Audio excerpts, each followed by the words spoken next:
1947 में भारत का आजादी का सपना तो पूरा हुआ, लेकिन दो हिस्सों में बंटकर। आजादी की खुशी में एक तरफ जहां जश्न का माहौल था, तो वहीं दूसरी तरफ देश में विभाजन के कारण अफरा तफरी मची हुई थी। एक तरफ जम्मू एंड कश्मीर को हड़पने के लिए पाकिस्तान कश्मीर में घुसकर कत्लेआम कर रहा था, तो दूसरी ओर हैदराबाद के निजाम अलग मुल्क बनाने की जिद पर इस कदर अड़ गए थे कि वो पाकिस्तान और कई विदेशी ताकतों से मदद मांग रहे थे। जम्मू एंड कश्मीर और हैदराबाद के अलावा जूनागढ़, जोधपुर, भोपाल जैसे कई प्रिंसली स्टेट्स में भी उथल पुथल मची हुई थी। दरअसल अंग्रेजों ने माउंटबेटन प्लान के तहत भारत को दो भागों में बांटा ही था, लेकिन इसके साथ साथ 500 से ज्यादा प्रिंसली स्टेट्स को ये राइट भी दिया था कि वो भारत या पाकिस्तान का हिस्सा न बनकर खुद को अलग मुल्क घोषित कर सकती है। यानी इस तरह से भारत के दो नहीं सैकड़ों टुकड़े हो सकते थे। लेकिन यहाँ सोचने वाली बात यह है कि जब सिर्फ एक पाकिस्तान के अलग होने से भारत को आज तक कई वॉर और तनाव का सामना करना पड़ता है, तो भारत के कई और हिस्सों में बंटने के बाद कितनी प्रॉब्लम्स क्रिएट हो सकती थी। अगर ऐसा हो जाता तो दिल्ली से जयपुर और मुंबई से हैदराबाद तक जाने के लिए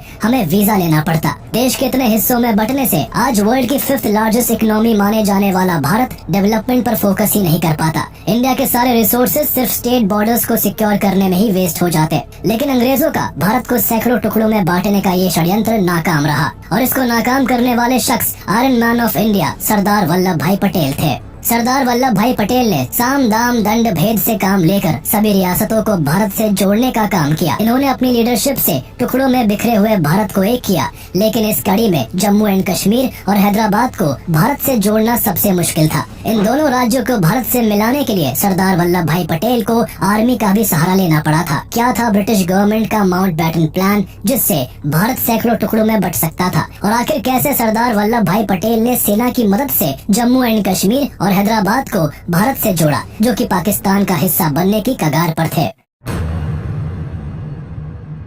जुलाई 1945 को ब्रिटेन की सत्ता में बदलाव आया और नए प्राइम मिनिस्टर क्लेमेंट एटली ने भारत की आजादी के लिए एक रोड मैप बनाना शुरू कर दिया। इस रोड मैप को तैयार करना आसान नहीं था, क्योंकि प्लान के हिसाब से भारत को केवल आजादी ही नहीं देनी थी, बल्कि भारत को दो हिस्सों में डिवाइड भी करना था। चाहता तो कोई नहीं था कि भारत टुकड़ों में बटे, पर मुस्लिम लीग और मोहम्मद अली जिन्ना की जिद के आगे किसी की नहीं चल सकी। मोहम्मद अली जिन्ना ने ये साफ कर दिया था कि या तो वो डिवाइडेड इंडिया लेंगे या डिस्ट्रॉय इंडिया। इसलिए सालों की नाकाम कोशिशों के बाद भारत भी विभाजन के लिए तैयार हो गया। सरदार वल्लभ भाई पटेल विभाजन के लिए तैयार हुए पहले कुछ नेताओं में से एक थे। इनका कहना था कि कोई भी विभाजन नहीं चाहता, लेकिन कई बंटवारों से अच्छा एक बंटवारा है। विभाजन पर मंजूरी तय होते ही एटली ने भारत को आजाद करने के लिए एक प्लान बनाया। इस प्लान को माउंटबेटन प्लान के नाम से जाना गया। इस प्लान का नाम last viceroy of India Lord Mountbatten के नाम पर रखा गया था। साथ ही इन्हें इस प्लान को सक्सेसफुली एग्जीक्यूट करवाने की भी जिम्मेदारी सौंपी गई थी। इस तरह के हिस्टोरिकल वीडियोस बनाने और राइट फैक्ट्स को प्रेजेंट करने के लिए हमारी टीम को रिसर्च करने में काफी समय लगता है, लेकिन अब एआई की मदद से हम अपने रिसर्च को आसानी के साथ कर सकते हैं। एआई ने हमारे रिसर्च से लेकर स्क्रिप्ट राइटिंग तक के पार्ट को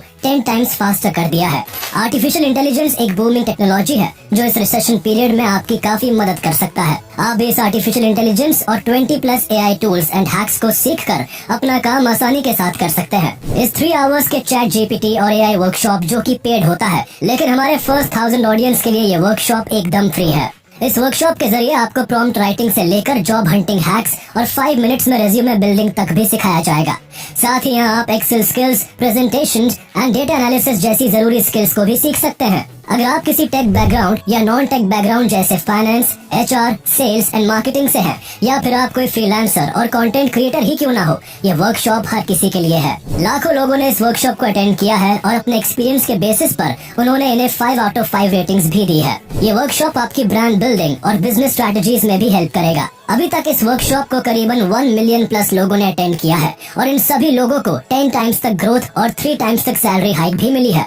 इस वर्कशॉप को ग्रोथ स्कूल करवाता है, जिन्हें ग्लोबल इन्वेस्टर्स भी सपोर्ट करते हैं। साथ ही 2022 और 2023 में ये लिंक्डइन के टॉप स्टार्टअप्स में भी शामिल था। तो देर न करते हुए अभी इस वर्कशॉप के लिए रजिस्टर करें। लिंक आपको डिस्क्रिप्शन में मिल जाएगा। और हाँ, याद रहे कि ये वर्कशॉप केवल पहले 1000 लोगों के लिए ही फ्री है।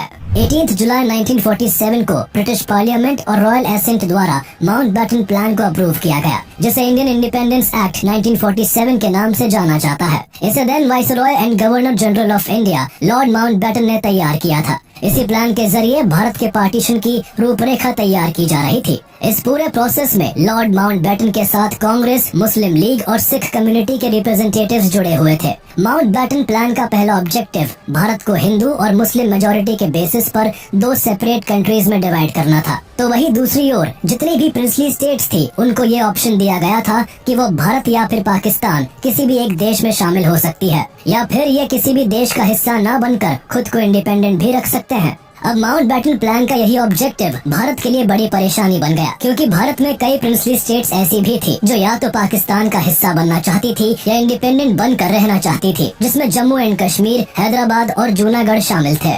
कश्मीर को स्ट्रेटेजिक पॉइंट ऑफ व्यू से भारत में शामिल करना काफी जरूरी था, तो वही हैदराबाद भारत के बीचों बीच में था और इसीलिए सरदार वल्लभ भाई पटेल ने हैदराबाद को cancer in the belly of India का नाम दिया था। हैदराबाद अगर भारत के हाथ से निकल जाता तो भारत को अपने देश के बीचों बीच भी एक बॉर्डर को मेंटेन करना पड़ता। कुल मिलाकर देखा जाए तो भारत के लिए प्रिंसली स्टेट्स काफी जरूरी थी। हालांकि most of the princely states ने खुद को भारत में शामिल कर लिया था, लेकिन जम्मू एंड कश्मीर, हैदराबाद और जूनागढ़ जैसी स्टेट्स अभी भी भारत के लिए एक बड़ी परेशानी बनी हुई थी। आजादी से पहले भारत में कुल 565 प्रिंसली स्टेट्स थी जो किसी राजा या निजाम के अंडर आया करती थी। भारत और पाकिस्तान को सेपरेट करने वाली रेड क्लिफ लाइन के हिसाब से 13 प्रिंसली स्टेट्स पाकिस्तान के एरिया में थी, तो वही बाकी की 552 स्टेट्स भारत की तरफ थी। धर्म के आधार पर भारत पहले ही 2 हिस्सों में बंट चुका था और अब प्रिंसली स्टेट्स के इंडिपेंडेंट रहने का मतलब था कि भारत और भी कई टुकड़ों में बंट सकता था। इसलिए प्रिंसली स्टेट्स को इंडिया में शामिल करना डिफिकल्ट होने के साथ साथ बहुत इम्पोर्टेंट हो गया था। किसी भी प्रिंसली स्टेट के राजा और निजाम को भारत से जुड़ने के लिए मनाना इसलिए भी मुश्किल था क्योंकि भारत से जुड़ते ही उनके सिंहासन की कोई खास वैल्यू नहीं रह जाती। सारे अधिकार भारत सरकार के अंडर आते और साथ ही प्रिंसली स्टेट को इंडियन कॉन्स्टिट्यूशन के अंडर काम काज करने पड़ते। इसलिए राजा और निजामों को सिंहासन छोड़कर एक आम नागरिक बनने के लिए रेडी करना काफी डिफिकल्ट टास्क था। हालांकि अधिकतर प्रिंसली स्टेट्स पहले ही अपना साइड चुन चुकी थी, लेकिन कुछ अभी भी बाकी थी जो अपना सिंहासन छोड़ने के लिए तैयार नहीं थी। इन जिद्दी राजाओं और निजाम्स में सबसे पहले जम्मू एंड कश्मीर के राजा महाराजा हरी सिंह थे, जो कश्मीर को एक इंडिपेंडेंट स्टेट के तौर पर चलाना चाहते थे। इसके बाद हैदराबाद के निजाम मीर ओस्मान अली खान भी हैदराबाद को अकेले ही चलाना चाहते थे, पर भारत के लिए कश्मीर और हैदराबाद दोनों ही जरूरी थे। दोनों की लोकेशन भारत के लिए स्ट्रेटेजिक पॉइंट ऑफ व्यू से काफी जरूरी थी। परेशानी बहुत बड़ी थी और हल कहीं नहीं मिल रहा था। ऐसे में इस डिफिकल्ट सिचुएशन को अगर कोई हैंडल कर सकता था तो वो थे सरदार वल्लभ भाई पटेल।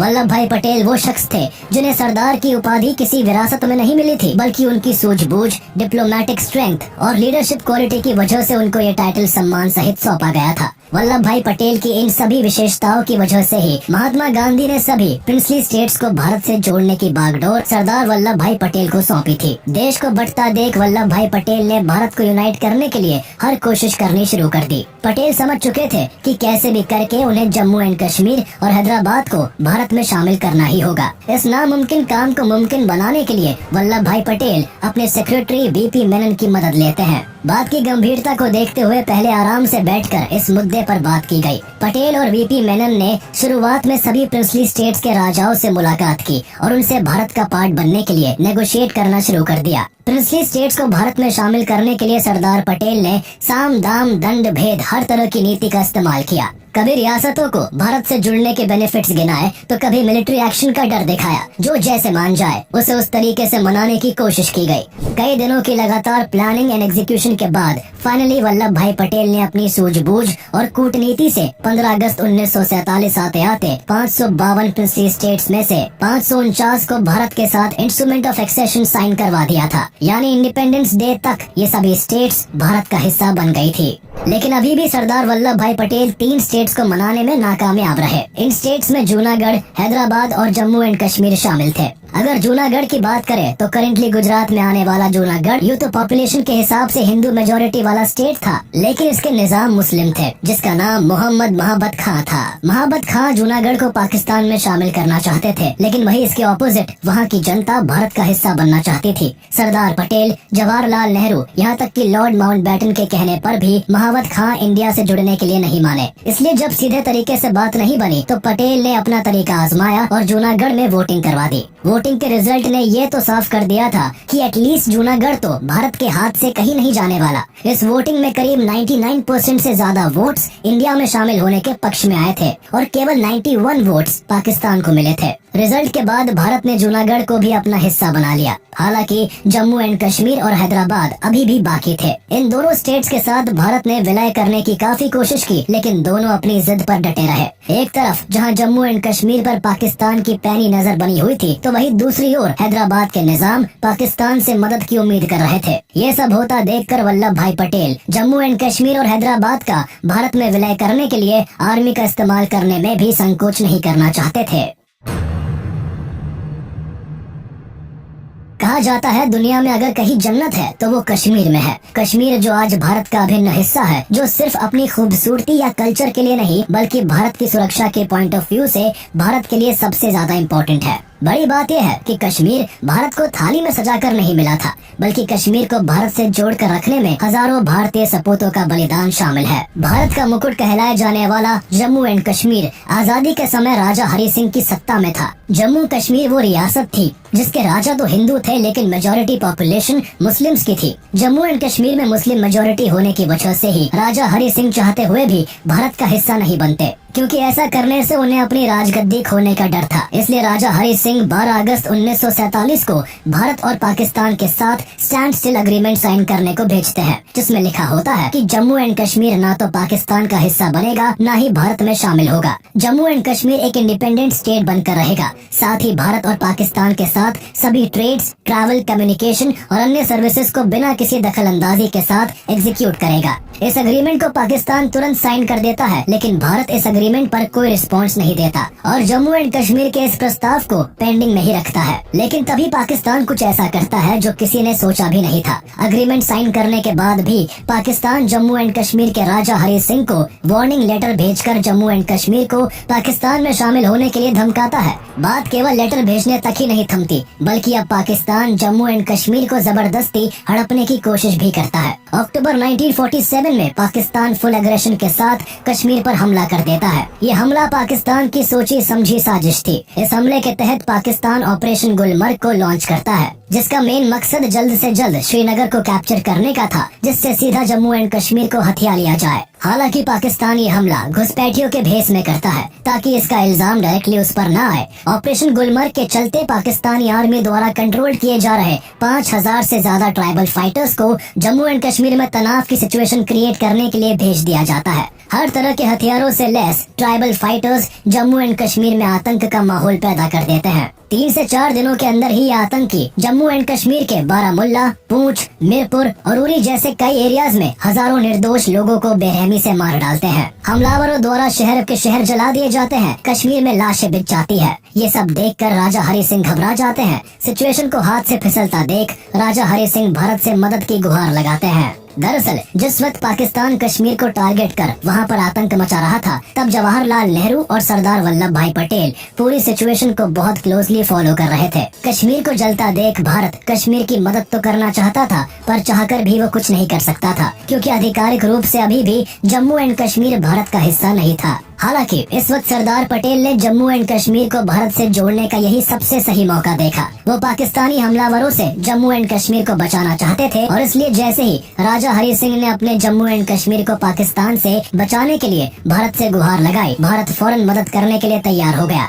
लेकिन ऑफिशियली जम्मू एंड कश्मीर भारत का हिस्सा तभी माना जाता जब राजा हरि सिंह भारत के साथ इंस्ट्रूमेंट ऑफ एक्सेशन को साइन करते। इसलिए वक्त की नजाकत को समझते हुए सरदार वल्लभ भाई पटेल ने तुरंत वीपी मेनन को राजा हरि सिंह के पास सभी दस्तावेज साइन करने के लिए भेज दिया। इंस्ट्रूमेंट ऑफ एक्सेशन के साइन होते ही जम्मू एंड कश्मीर अब भारत का हिस्सा था और अब भारत एक्शन लेने के लिए स्वतंत्र था।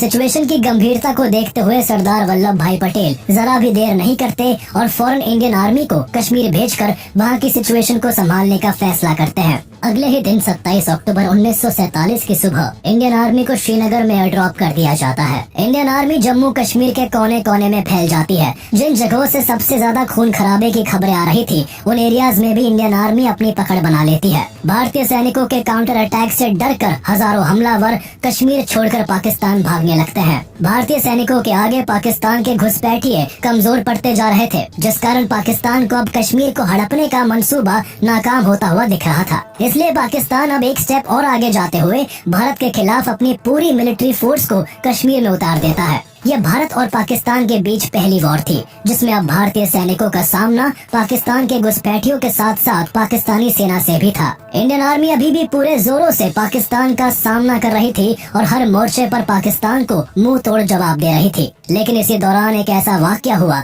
जिसके परिणाम से कश्मीर आज तक नहीं उभर सका। दरअसल भारत और पाकिस्तान की इस जंग के बीच जवाहरलाल नेहरू लॉर्ड माउंटबेटन की एडवाइस पर कश्मीर के मुद्दे को यूनाइटेड नेशंस में ले जाते हैं। सरदार पटेल नेहरू के इस एक्शन को रोकने की काफी कोशिश करते हैं, क्योंकि उनका मानना था कि कश्मीर भारत का इंटरनल मैटर है और इसमें विदेशी देशों का हस्तक्षेप भारत के विरोध में भी जा सकता है। पर प्रधानमंत्री जवाहरलाल नेहरू सरदार पटेल की बात को न मानते हुए यूएन का दरवाजा खटखटा चुके थे। जवाहरलाल नेहरू का सोचना था कि Jammu and Kashmir Indian independence act के तहत लीगल तरीके से भारत में शामिल हुआ है और इस कारण पाकिस्तान का कश्मीर पर हमला करना पाकिस्तान को दोषी ठहराता है। इन सभी वजहों से नेहरू ने सोचा कि यूएन भारत का साथ देगा और पाकिस्तान को कश्मीर छोड़ने के लिए कहेगा। लेकिन यही सोचना नेहरू की सबसे बड़ी भूल साबित होती है। कश्मीर का मुद्दा यूएन में जाते ही यूएन कश्मीर को डिस्प्यूटेड टेरिटरी बताते हुए कश्मीर में सीज फायर घोषित कर देता है, जिसके तहत जिस देश की सेना जहां थी वहीं रोक दी जाती है। इस दौरान कश्मीर के कई हिस्सों में पाकिस्तान ने बढ़त बना रखी थी, इसलिए सीज फायर के डिक्लेयर होने से कश्मीर के उन हिस्सों पर पाकिस्तान का कब्जा हो जाता है, जिसे पाकिस्तान ऑक्यूपाइड कश्मीर POK के नाम से जाना जाता है। अगर जवाहरलाल नेहरू वल्लभ भाई पटेल की बात को मान लेते और यूएन नहीं जाते तो कश्मीर के मुद्दे को भारत खुद रिजॉल्व कर लेता और आज पूरा कश्मीर भारत का होता। हैदराबाद आजादी के समय पर सभी प्रिंसली स्टेट्स में दूसरा सबसे बड़ा और सबसे अमीर राज्य था। हैदराबाद में सिचुएशन कश्मीर से बिल्कुल ऑपोजिट थी। हैदराबाद के निजाम मीर उस्मान अली खान तो मुस्लिम थे, लेकिन हैदराबाद की 80% से ज्यादा पॉपुलेशन हिंदुओं की थी। निजाम उस्मान अली उस समय सिर्फ हैदराबाद का ही नहीं बल्कि पूरे विश्व के सबसे रईस राजाओं में से एक था। उस्मान अली उस कदर धनवान था कि उसके पास हजारों करोड़ों की दौलत के साथ साथ सैकड़ों करोड़ के हीरे जवाहरात भी थे, इसलिए उसको दौलत की बहुत ज्यादा अकड़ थी। वल्लभ भाई पटेल ने निजाम उस्मान अली को बहुत मनाने की कोशिश करी कि वो हैदराबाद को भारत में शामिल करने के लिए मान जाए, लेकिन निजाम उस्मान अली ने सरदार पटेल की बात को न मानते हुए हैदराबाद को इंडिपेंडेंट कंट्री घोषित कर दिया। उस्मान अली के दिखाने के दांत कुछ थे और खाने के दांत कुछ और। वो न्यूट्रल रहने की बात तो करता था, लेकिन मन ही मन उसका झुकाव पाकिस्तान की तरफ था। मेजॉरिटी पॉपुलेशन हिंदुओं की होने की वजह से हैदराबाद की जनता भारत में शामिल होना चाहती थी, इसलिए निजाम और जनता के बीच टकरार का माहौल था। इसी बीच हैदराबाद की सिचुएशन को रजाकार्स ने और ज्यादा बिगाड़ रखा था। दरअसल रजाकार वो जुल्मी फौज थी जिसका मोटिव हैदराबाद को एक इस्लामिक राजशाही के तौर पर मुस्लिम निजाम की डायनेस्टी के अंडर बरकरार रखने का था। रजाकार्स जैसी खौफनाक फौज का फाउंडर कासिम रिजवी था। कासिम रिजवी और उसकी फौज हैदराबाद से गुजरने वाली हर ट्रेन को रोककर सभी पैसेंजर्स को लूटने लगे थे और महिलाओं के साथ बदसलूकी करने लगे थे। विरोध करने वाले लोगों को मार भी डालते थे। रजाकारों ने हैदराबाद से सटे हुए कई भारतीय एरियाज में भी आतंक मचा रखा था। एक तरफ देश में बंटवारे की वजह से रिलीजियस और पॉलिटिकल तनाव था, तो दूसरी तरफ हैदराबाद में टेंशन बढ़ती ही जा रही थी। सरदार वल्लभ भाई पटेल का मेन कंसर्न हैदराबाद को लेकर ही था। वो किसी भी कीमत पर हैदराबाद को पाकिस्तान या सेपरेट कंट्री नहीं बनने देना चाहते थे। उनका मानना था कि अगर हैदराबाद भारत में शामिल नहीं होता तो ये भारत की सिक्योरिटी के लिए हमेशा एक इंटरनल और एक्सटर्नल खतरा बना रहेगा। हैदराबाद भारत के पेट में कैंसर के जैसा हो जाएगा जो भारत को तोड़ कर रख देगा। सरदार वल्लभ भाई पटेल का मानना बिल्कुल सही भी था, क्योंकि ज्योग्राफिकली हैदराबाद भारत के बीचों बीच में आता है, जिस वजह से हैदराबाद का भारत का हिस्सा न बनना किसी भी सेंस से सही नहीं था। इसके अलावा अगर आजादी के समय का मैप देखें तो हैदराबाद स्टेट आज के हिसाब से काफी बड़ा था। हैदराबाद स्टेट इंडिया के साउथ सेंट्रल डेक्कन रीजन में आता था और उस समय आज का तेलंगाना, कर्नाटका का कल्याण कर्नाटका रीजन और महाराष्ट्र का मराठवाड़ा रीजन भी हैदराबाद में शामिल था। यानी कुल मिलाकर हैदराबाद एरिया वाइज दूसरा सबसे बड़ा, पोजीशन वाइज इंडिया का सेंटर और इकोनॉमी वाइज सबसे रिच स्टेट था। इसलिए इंडिया के लिए हैदराबाद बहुत ज्यादा इम्पोर्टेंट था और सरदार वल्लभ भाई पटेल हैदराबाद को भारत से जोड़ने के लिए जी जान से जुटे हुए थे। वक्त के साथ साथ हैदराबाद में निजाम उस्मान अली और रजाकारों के खिलाफ जनता का आक्रोश बढ़ता ही जा रहा था। सरदार पटेल जल्द से जल्द आर्मी की हेल्प से हैदराबाद को भारत में शामिल करना चाहते थे, लेकिन जवाहरलाल नेहरू सरदार पटेल के मिलिट्री एक्शन से एग्री नहीं करते थे और वो नॉन वायलेंस तरीके से हैदराबाद को पाना चाहते थे। पर सरदार पटेल जानते थे